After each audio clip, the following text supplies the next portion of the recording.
It's basically my research project into extending the network play aspects of Quake. With Romero out of the picture, Carmack's tech-driven conservative design principles became id's official modus operandi. They continued their successful Quake series, as well as licensing their technology to other companies to build games with.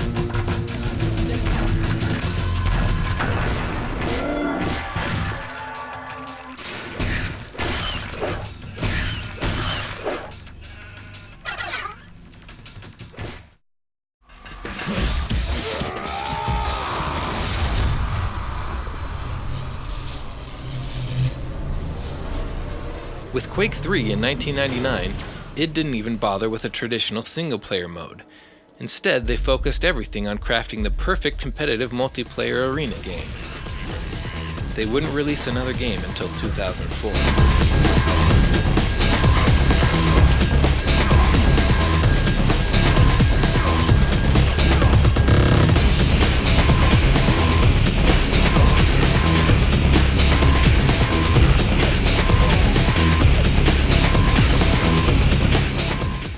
In the meantime, first-person shooters were becoming increasingly complex. Titles like Battlefield 1942 added drivable vehicles and huge multiplayer battles. Call of Duty used a detailed historical setting, AI companions, and intense level scripting that made the player feel like a small part of a larger battle.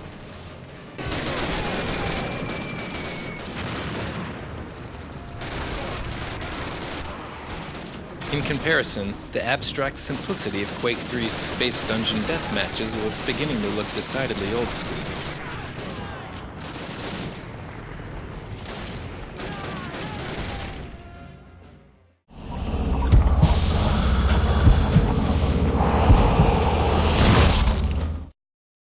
In 2004, 11 years after the release of the original, id finally released the long-awaited Doom 3.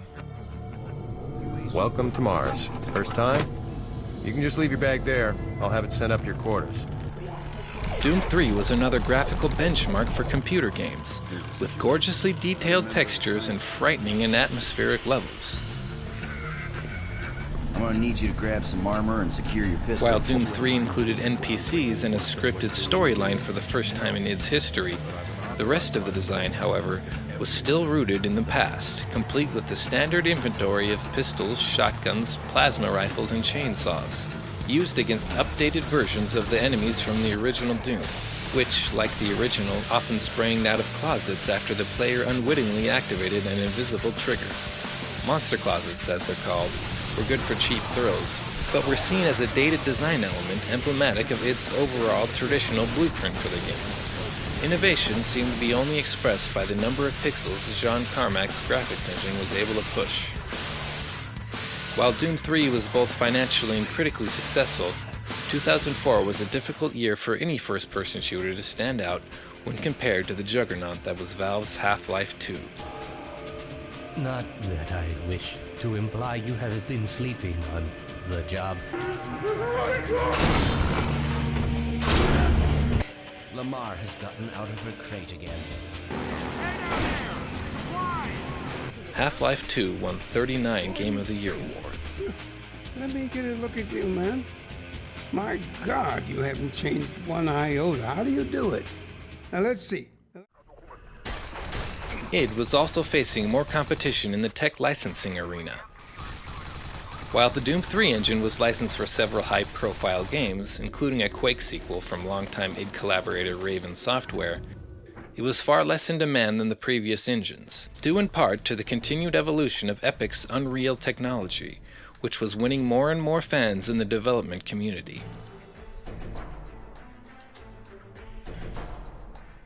Doom 3 would be the first and last game that they would release the entire decade, while the Call of Duty franchise skyrocketed to massive success using the Quake 3 engine as a technological base.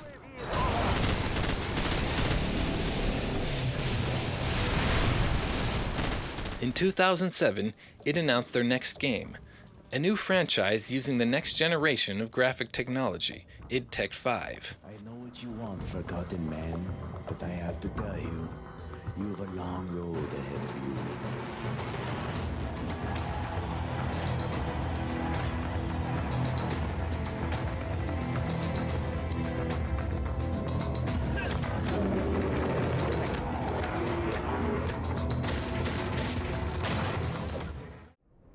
However, another first-person shooter would steal the thunder of id's news, Crytek's Crysis.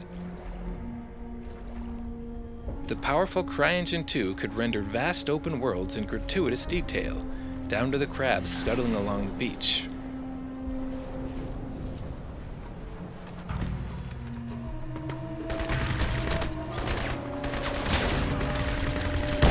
With the arrival of Crysis, id was no longer regarded as the industry leader in bleeding-edge graphics, which must have come as a blow to Carmack, whose technology had led the way for over a decade.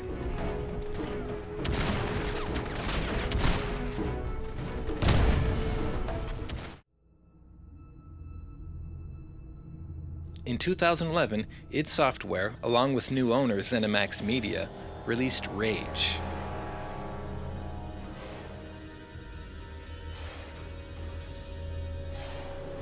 Rage would be their most innovative game since the original Wolfenstein 3D. It featured a gorgeous open world with vehicles, gear, and gadget crafting, features that are typical of modern single-player games that you wouldn't have necessarily expected the conservative id to embrace.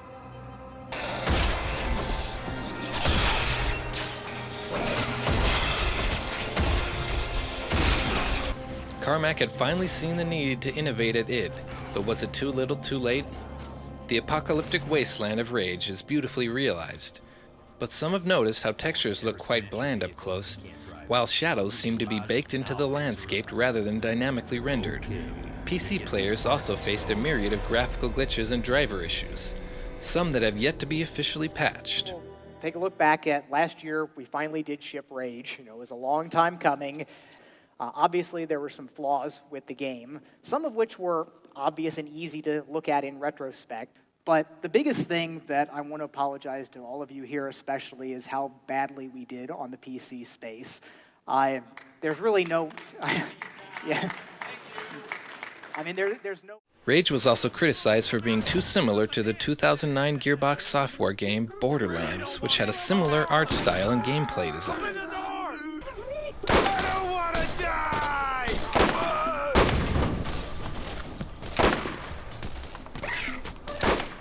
Rage was reviewed well in the press, but without the fanfare that traditionally heralded an id release. There was a palpable apathy towards Rage coming from the community, probably best exemplified by an interview between Gamasutra's Brandon Sheffield and Todd Hollenshed, in which the journalist asked tough questions about Rage's place in an industry saturated with post-apocalyptic shooters. This apathy translated into poorer than expected sales for Rage, making the franchise's future unclear. Less than 2 years after the infamous interview, id announced Hollenshed's resignation.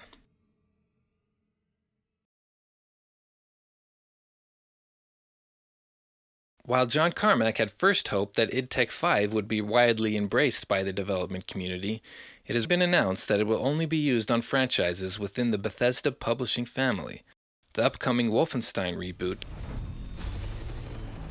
the beleaguered Doom 4, and the Shinji Mikami survival horror game, The Evil Within. Meanwhile, it has scrapped and rebooted development on Doom 4 after an early build failed to meet company expectations. And you should be able to, so take a look around. Then, on August 7th, 2013, virtual reality graphical interface company Oculus VR announced that John Carmack would be joining them as Chief Technology Officer. While Bethesda was quick to point out that Carmack would continue his role at id while working on the Oculus, you have to wonder how much of his attention he will be able to spare his old company as he embarks on this new and exciting endeavor. While I hesitate to think that the legendary id Software is in any danger of vanishing, it is not unprecedented for once celebrated pioneers of a medium or genre to be cast aside for failing to evolve with the times. Too often, Teams who achieve a level of success proceed to repeat themselves over and over, hoping to recreate the magic that made them important in the first place. This philosophy may work for a while, but soon enough most realize that in order to stay relevant, they must retain the hunger for experimentation and innovation that defined their early work, a realization that often comes too late.